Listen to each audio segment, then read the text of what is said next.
원장님, 지난번 올리진 자동차 시리즈 조립도 혹시 한번 보셨나요? 제가 봤을 때 반응이 너무 좋았어요.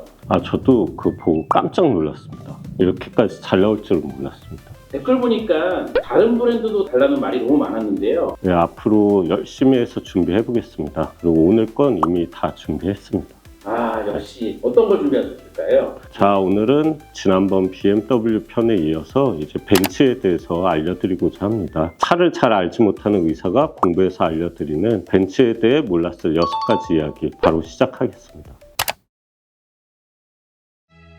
1886년 칼 벤츠는 페이턴트 모트르 바겐이라는 세계 최초의 가솔린 자동차를 만들었습니다. 이 차는 2.5마력짜리 작은 엔진을 달고 있었고 시속 16km 정도밖에 달리지 못했는데요. 하지만 당시는 말이나 마차가 주 이동 수단이었던 시절이었으니 엔진으로 움직이는 말없는 마차, 그야말로 혁신적인 발명품이었죠. 그런데 재밌는 점은 그 당시에 이 자동차를 실용적으로 사용할 수 있을 거라고 생각하는 사람은 거의 없었던 것입니다. 사람들은 이걸 타고 어디로 가겠어? 도로도 없는데 차가 무슨 필요가 있어? 라는 반응을 보였고, 심지어 칼 벤츠 자신도 이 발명품이 큰 인정을 받을 수 있을지 확신하지 못했다고 하는데요. 자, 그런데 여기서 등장하는 중요한 인물이 바로 그의 아내 베르타 벤츠입니다. 1888년 여름 남편 몰래 그 당시로서는 믿기 어려운 모험을 감행합니다. 바로 이 모토르 바겐을 몰고 마나임에서 포르츠하임까지 약 106km를 주행한 것인데요. 이러한 베르타의 용감한 여정 덕분에 자동차는 사람들이 실생활에서 사용할 수 있다는 인식을 심어줬고, 사람들은 비로소 이 발명품이 혁신적이라는 걸 깨닫게 되었다고 합니다. 당시 독일 언론은 이 사건을 크게 다루면서 벤츠의 이름을 널리 알리기 시작했고, 이후 자동차는 빠르게 대중화되기 시작하여 벤츠는 자동차 산업의 포문을 열었습니다.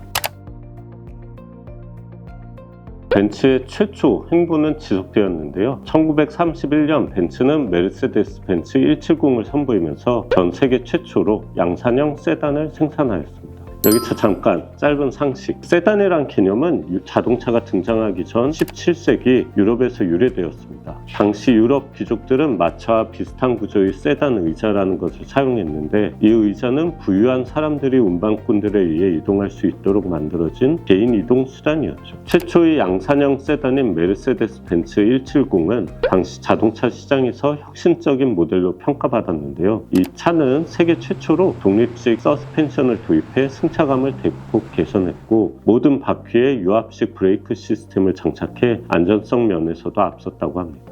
이전에 자동차는 마차나 개방형 차체를 기반으로 만들어져 당시에는 운전자를 위한 공간이나 안정, 승객의 편의성을 최우선으로 고려하지 않은 단순한 구조였던 것을 감안하면 메르세데스 벤츠 170이 얼마나 혁신적이었는지 단번에 이해할 수 있겠죠. 이러한 혁신 속에 메르세데스 벤츠 170은 1931년부터 1942년까지 무려 7만 대가 넘게 생산될 정도로 인기를 끌었다고 합니다. 이후 벤츠는 세단형 자동차의 기술력을 꾸준히 발전시켜 나갔고, 지금까지도 전 세계적으로 세단의 선두주자로 평가받고 있습니다. 1931년부터 승차감에 대한 철학과 지향점을 무려 90년이 넘는 기간 동안 꼿꼿이 지켜나가는 브랜드인 점에서는 박수를 칠 만한 것 같습니다.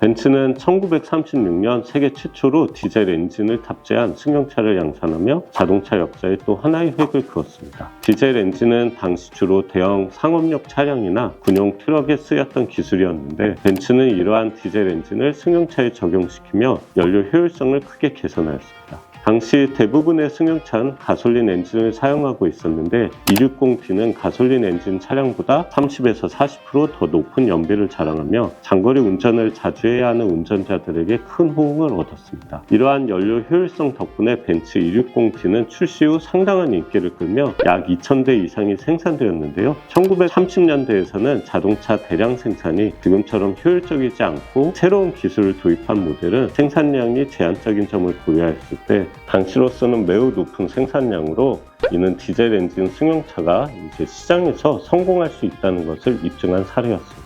더 놀라운 것은 1936년은 2차 세계대전 직전이라 여러 나라에서 군사 기술 개발에 집중하고 있었을 때인데 벤츠는 그 와중에도 실생활에 유용한 기술을 상용화하고 있었다는 것입니다. 네, 소비자를 위해 기술을 상용화한 정말 멋진 브랜드라는 생각이 듭니다. 그쵸. 하지만 아직 끝나지 않았습니다. 벤츠는 안전에서도 멋진 행보를 보였는데 이어서 말씀드리겠습니다. 피디님 혹시 ABS라고 아시나요? 네, 제가 그 정도는 알고 있습니다. 브레이크를 밟을 때 미끄러지지 않도록 도와주는 기능으로 저는 알고 있어요.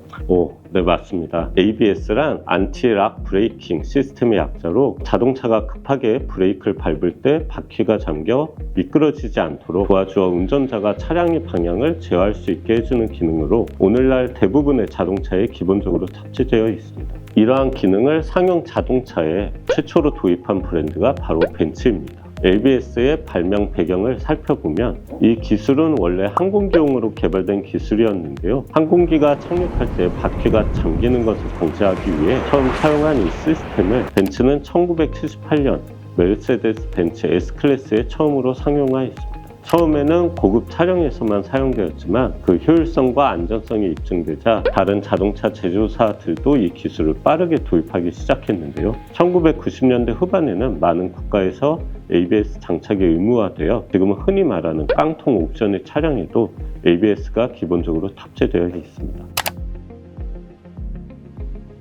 벤츠는 계속해서 탑승자의 안전에도 집중했는데요. 1950년대에서 1970년대 초반엔 교통사고 시 운전자와 승객이 심각한 충격을 입는 경우가 많았고 이를 막기 위한 다양한 방법이 연구되었습니다. 초기에는 안전벨트만이 유일한 보호수단이었지만 고속충돌 사고에서는 안전벨트만으로는 충분하지 않았는데요. 때문에 이 문제를 해결하기 위해 에어백 기술이 개발되었고 벤츠는 1981년에 S클래스의 세계 최초로 상용화하며 탑승자의 안전을 보호하고자 노력했습니다. 에어백 시스템이 도입된 이후 교통사고로 인한 사망률과 증상률이 크게 줄었고 1990년대 이후 대부분의 차량에 기본 사양으로 들어가기 시작해 지금은 거의 모든 차량에 에어백이 필수적으로 탑재되어 있습니다. 네, 정말 멋지네요.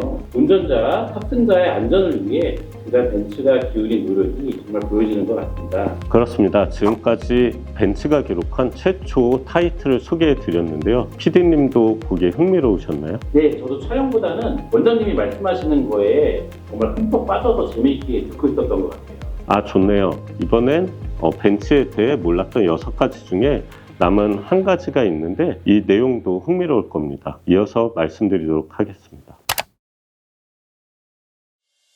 벤츠의 최초 타이틀에 더한 이번 타이틀은 바로 최고인데요. 벤츠는 세계에서 가장 비싼 자동차 기록을 보유하고 있습니다. 그 주인공은 1955년형 메르세데스 벤츠 300 SLR 올렌하우트 쿠페인데요. 이 차량은 2022년 5월에 열린 비공개 경매에서 1억 4,300만 달러, 한화 약 1,420억 원에 판매되며 역대 최고가 자동차로 기록되었습니다. 이 기록 이전에 가장 비싼 자동차 경매가가 1962년 페라리 250 GTO의 7천만 달러, 한화 약 770억 원을 2배 이상 뛰어넘는 금액을 기록한 것이죠. 1955년형 메르세데스 벤츠 300 SLR 올렌하우트 쿠페는 전설적인 엔지니어 루돌프 올렌하우트가 설계한 모델로 단 2대만 제작된 희귀한 차량인데요. 이 차량은 원래 레이싱용으로 개발되었으나 1955년 르망 24시 레이스에서 발생한 대규모 사고로 메르세데스 벤츠가 레이싱에서 철수하면서 레이싱에 출전하지 않았습니다. 대신 올렌하우트가 이 차량을 개인용 차량으로 사용함으로써 그 명성을 이어가게 되었습니다.